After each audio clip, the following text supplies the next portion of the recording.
오늘은 9점 신앙이라는 제목으로 주일 메시지를 나눕니다. 주일 메시지지만 시간 관계상 새벽 메시지 같이 전해야 될 것 같습니다. 본문 9절 말씀을 같이 읽어보죠. 9절 시작. 사울이 이르되 번제와 화목제물을 이리로 가져오라 하여 번제를 드렸더니.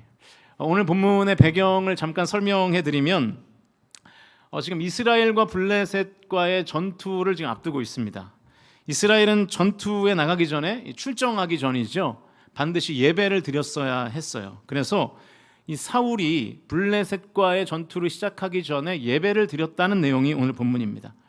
전투를 시작하기 전에 예배 드려라 말씀하신 하나님의 명령을 따라서 예배를 드린 거예요. 물론 이 사울에게는 예배를 집례할 자격이 없습니다. 시간 관계상 읽지는 못했지만 이 제사장이 항상 예배를 집례하게 되어 있어요. 그런데 사울은 제사장이 아니고 왕이잖아요. 사울이 그 제사를 집례해버린 거죠. 이게 잘못이라면 잘못인데요. 그런데 사울은 또 사울 나름대로 정당해 보이는 이유가 있습니다. 8절 말씀 같이 읽겠습니다. 시작. 사울은 사무엘이 정한 기한대로 이레 동안을 기다렸으나 사무엘이 길갈로 오지 아니하매 백성이 사울에게서 흩어지는지라. 사울이 그냥 막 제사를 지낸 게 아니라 사무엘을 기다렸어요. 게다가 8절의 내용에 의하면 일주일 전에 사무엘에게 제사를 집례해달라고 미리 공지까지 해드렸습니다. 일주일 뒤에 꼭 이 자리에 오셔야 됩니다라고 얘기를 했어요. 그런데 일주일을 기다렸는데 사무엘이 약속한 시간에 도착하지 않은 것입니다. 게다가 이스라엘 백성들은 지금 블레셋이 두려우니까 한 명, 두 명 막 뿔뿔이 지금 흩어지고 있는 상황인 거예요. 그러니까 이 전투를 지휘해야 되는 사울 입장에서는 마음이 급한 거죠. 그런데 이 제사를 집례할 제사장은 약속 시간까지 도착하지 않으니까 본인이 그냥 예배를 인도해버린 것입니다. 물론 약간 안타까운 지점이 있어요. 10절 말씀입니다. 읽겠습니다. 시작. 사무엘이 온지라 사울이 나가 맞으며 문안하매.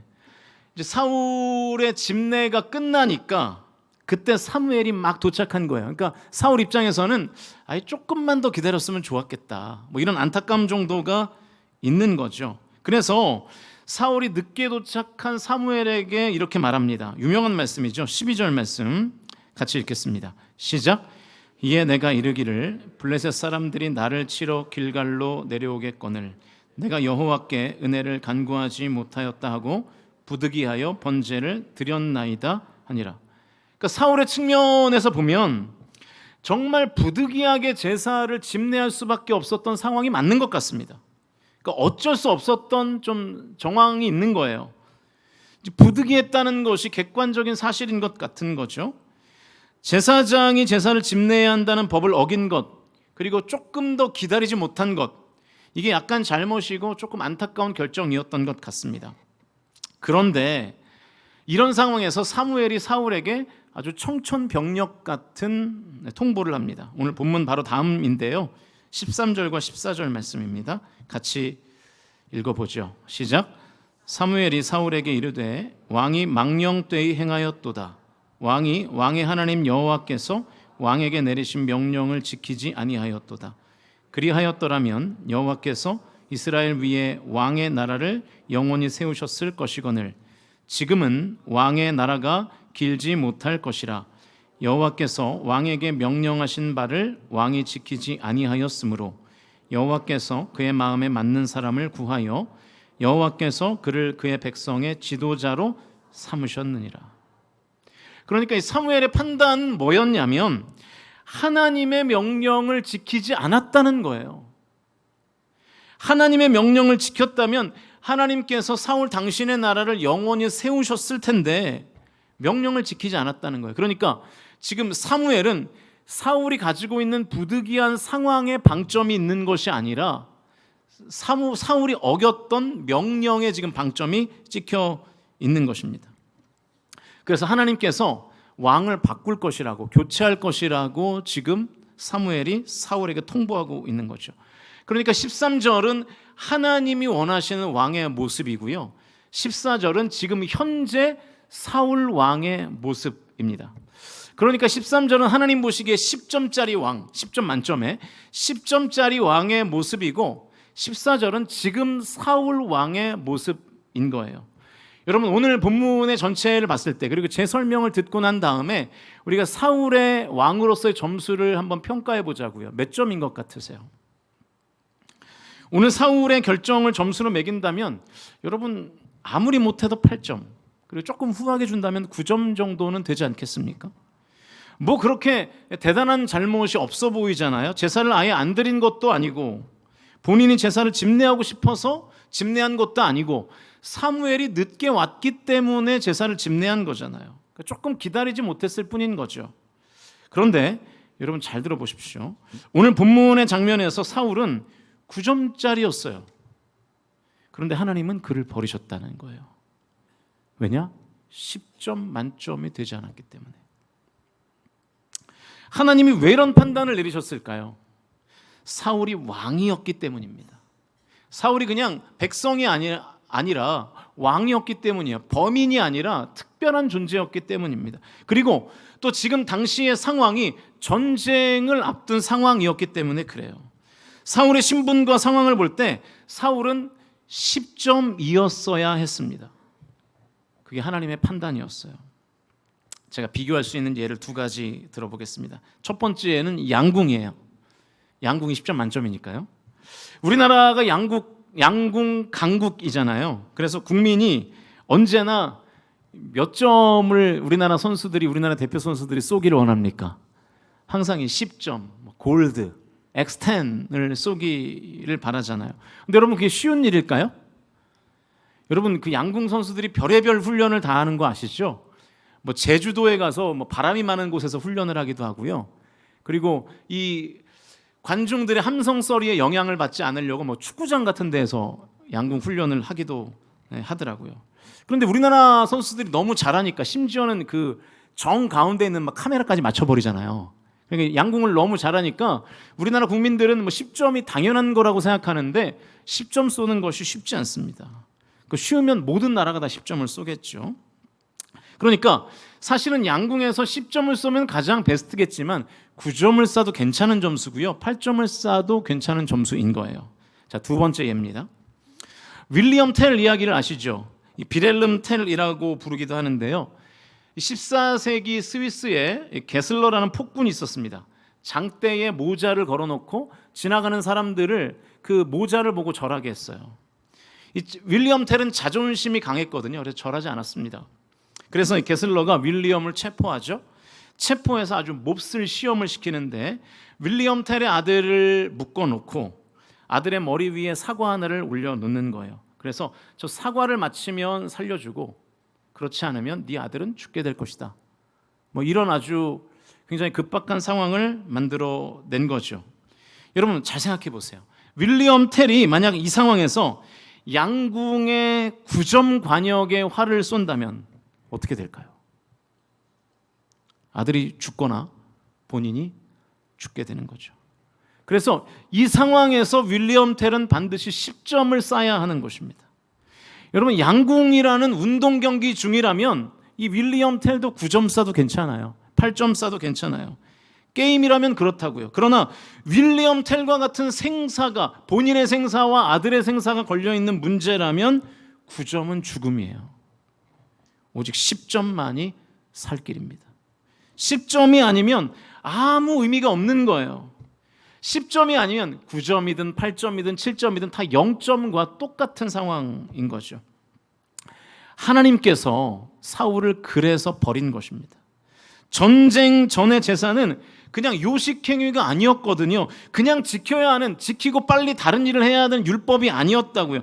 전쟁의 승패를 좌우하는 아주 중요한 의식이었거든요. 여러분 생각해 보세요. 이스라엘 백성들이 언제 전투에서 자력으로 승리한 적이 있습니까? 한 번도 없어요. 이스라엘 백성들은 언제나 하나님의 능력으로 승리한 줄로 믿으실 수 있기를 주님의 이름으로 축원드립니다. 우리도 그래요. 언제나 예배로 이겼고요. 언제나 기도에서 이겼고 언제나 하나님의 능력으로 이겼다고요. 그런데 그 예배를 하나님의 명령대로 드리지 않고 지금 전쟁이 급하니까 그냥 요식행위로 해치워버리고 전쟁에 참여한 부득이한 상황이라는 일종의 핑계를 대면서 아주 그럴듯한 논리적인 이유를 대면서 지금 사울이 불순종한 것입니다. 큰 잘못은 없는 것 같아요. 제가 봐도 사무엘이 약속 시간을 안 지켰다는 상식적인 이유도 있어요. 그리고 예배를 안 드린 것도 아니고 예배를 드렸어요. 그 과정에서 조금 이렇게 여러 가지 좀 착오가 있었을 뿐이죠. 9점이에요. 그런데 전쟁이 하나님께 속해 있다는 것을 분명히 알고 있는 사울이 하나님의 명령을 어기는 제사를 드렸고 그것이 그의 몰락에 결정적인 역할을 하게 됐습니다. 여러분 10점과 9점은 비슷했는데 하나님이 9점짜리 신앙을 가진 사울을 버리신 거예요. 사울의 9점은 하나님께는 그냥 0점이었습니다. 왜냐하면 사울의 그 작은 행동이 하나님의 주권을 무시하는 아주 큰 행동이었기 때문입니다. 예배는 요식행위다. 전쟁은 나의 능력으로 하는 거야. 병력으로 하는 거야. 라는 이 불신앙이 그 요식행위로서의 예배에 다 폭로되었던 것이죠. 여러분 사실 우리가 비슷한 게 더 위험한 거 아시죠? 하나님께서 우상숭배를 그토록 미워하신 이유가 뭡니까? 여러분 우상숭배는요 하나님을 섬기지 않는 게 아닙니다. 우상만 섬기는 게 우상숭배가 아니에요. 하나님을 잘 섬겨요. 예배 잘 드려요. 찬양 열심히 해요. 기도해요. 헌금도 해요. 제물도 바쳐요. 하나님께 드려야 될 경배를 다 한다고요. 그런데 불순물이 섞여 있는 거예요. 거기에 우상이 살짝 들어가는 거예요. 하나님과 함께 바알과 아세라도 섬기는 것이죠. 이게 우상숭배거든요. 비슷한데 약간 달라요. 초대교회에 들어왔던 다른 복음이 왜 위험합니까? 비슷해서 위험한 거거든요. 아예 다르면 거기 가지 않습니다. 복음은 복음이에요. 예수 그리스도라는 표현이 그 복음 안에 들어가 있습니다. 그런데 뭔가 약간 달라요. 행위라는 다른 복음이 살짝 들어와 있는 거예요. 비슷한데 달라요. 그래서 더 위험해지는 것입니다. 이단이 왜 위험합니까? 처음은 같아요. 근데 어디가 달라요? 끝이 달라요. 처음에는 비슷한 것 같아서 갔는데 가다 보니까 끝이 다른 거예요. 그래서 더 위험한 거라고요.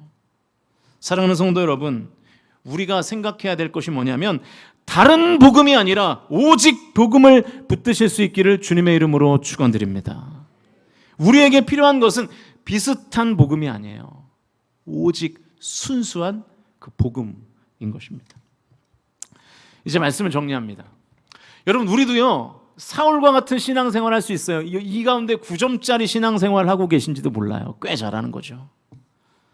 온전한 신앙생활이 10점인데 어떤 사람은 9점, 8점, 7점 이렇게 신앙생활 한단 말이에요.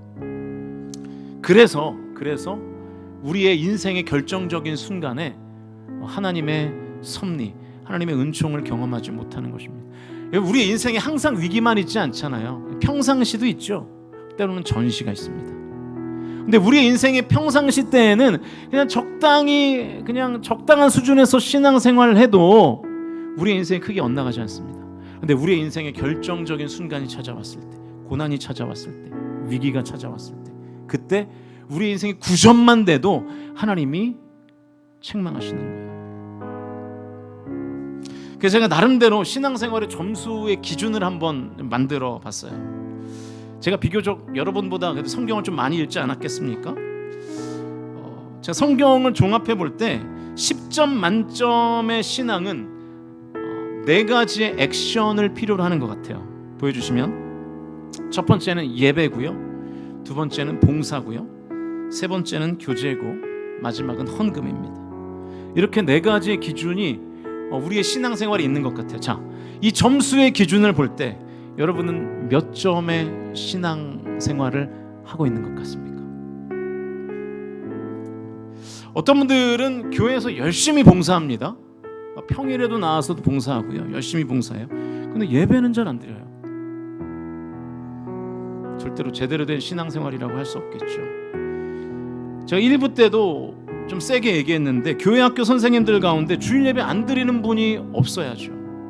아이들에게 예배를 가르치는, 하나님을 가르치는 교사들이 주일 1부 예배를 안 드리고 그냥 밑에 내려가서 봉사를 한다. 잘못된 겁니다. 교회를 위해 봉사하겠다고 중직자들이 되셨잖아요. 장로님들이 되셨고 권사님들이 되셨고 안수집사님들이 되셨잖아요. 근데 이 중직자들이 주일에만 교회 와서 한두 시간 예배드리고 봉사하고 그것으로 나의 의무를 다했다고 생각하면 10점이 될 수 없겠죠. 저는 그렇게 생각합니다. 중직자라면 도저히 평일 새벽에는 못 나온다 하더라도 월삭 새벽 예배 정도는 나와야 되지 않을까? 수요 예배 정도는 나와야 되지 않을까? 봉사 아무리 많이 하고 교제를 아무리 잘하고 헌금을 아무리 많이 해도 예배에 불성실하면 10점 될 수 없습니다. 예배가 배점이 가장 높거든요. 어떤 분들은 유독 이 봉사와 구제에 꽂혀 있는 분들이 계세요. 기본적으로 여러분, 그런데 교회는 구제하려고 만들어진 단체는 아닙니다. 교회는 자선단체 아니에요. 봉사하라고 있는 단체가 아닙니다. 예배 가운데 우리가 하나님의 사랑을 경험했기 때문에 그 충만한 사랑을 흘려보내기 위해서 봉사하고 구제하는 것이지, 그것이 마치 교회의 유일한 목적인 양 생각하면 안 된다는 거죠. 여러분, 교회는 1차적으로 하나님을 만나기 위해서 존재하는 공동체라는 것을 저와 여러분이 깨달아 알게 되시기를 주님의 이름으로 축원드립니다.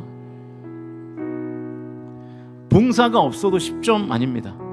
어떤 분들은 예배만 드리는 또 성도들이 있어요. 또 어떤 분들은 교제하라 그러면 집이 아무리 멀어도 와요. 근데 봉사하자 그러면 안 와요. 10점 아닙니다. 반면에 또 어떤 분들은 예배하고 봉사하자 그러면 와요. 너무 감사하죠. 근데 교제하자 그러면 또 안 와요. 그래서 교회가 무슨 노는 집단이냐, 사교 집단이냐 막 그러면서 또 교회 놀려고 다니냐. 누가 교회 놀려고 다닙니까? 다니다 보니까 놀 수도 있는 거죠. 그렇지 않아요? 성도의 교제도 필요하죠. 여러분, 성도의 교제가 없으면 우리 공동체가 하나 되기가 좀 어렵지 않겠습니까? 마지막은 헌금인데요. 사실은 제 마음속에는 헌금이 두 번째였어요. 근데 이 주일 예배라 혹시 이제 체하실까봐 맨 마지막으로 뺐습니다.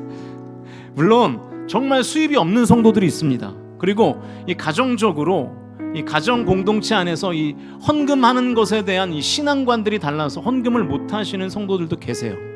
우리 교회 안에도 그런 성도들이 있더라고요. 그런 분들 말고 안 하는 분들, 그냥 돈이 아까워서 못 하시는 분들. 여러분, 이게 왜 위험하냐면요, 성경은 분명히 돈을 신처럼 섬기는 것, 이 맘모니즘을 경계하고 있습니다. 지금 이 시대는 돈이 신이잖아요. 돈이면 안 되는 게 없다라고 우리도 심지어 생각하고 있지 않습니까? 그러니까 돈이 아까워서 하나님께 예물을 드리지 못한다, 하나님께 헌금을 드리지 못한다는 것은 하나님은 하나님이 아니고 돈이 하나님이라는 뜻이거든요. 이 네 가지인 것 같아요. 자, 여러분의 신앙은 몇 점이신 것 같습니까? 여러분, 우리가 위기의 때가 아닐 때에는, 그냥 평시 때에는 적당히 5점이어도 괜찮고 6점이어도 괜찮고 7점이어도 괜찮아요. 8점, 9점이면 더 좋겠죠. 그런데 우리의 인생의 위기가 찾아왔을 때에는 우리가 10점짜리 신앙을 가져야 그 위기가 온전히 돌파되고 하나님의 전쟁의 주관자 되시는 하나님의 임재가 우리의 삶 가운데 나타나는 것입니다.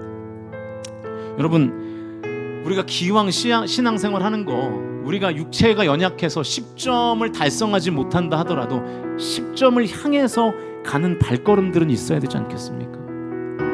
여러분, 신앙생활 하실 때 예배, 봉사, 교제, 헌금에 최선을 다해서 진정으로 10점 신앙생활이라는 목표를 향해서 달려가시는 우리 성광의 모든 가족들이 다 되실 수 있기를 주님의 이름으로 축원드립니다. 그래서 나의 삶에 전쟁을 주관하시는 하나님의 승리가 저와 여러분의 삶 가운데 임하기를 주님의 이름으로 간절히 축원드립니다. 우리 같이 기도하겠습니다. 이 찬양 함께 부르시고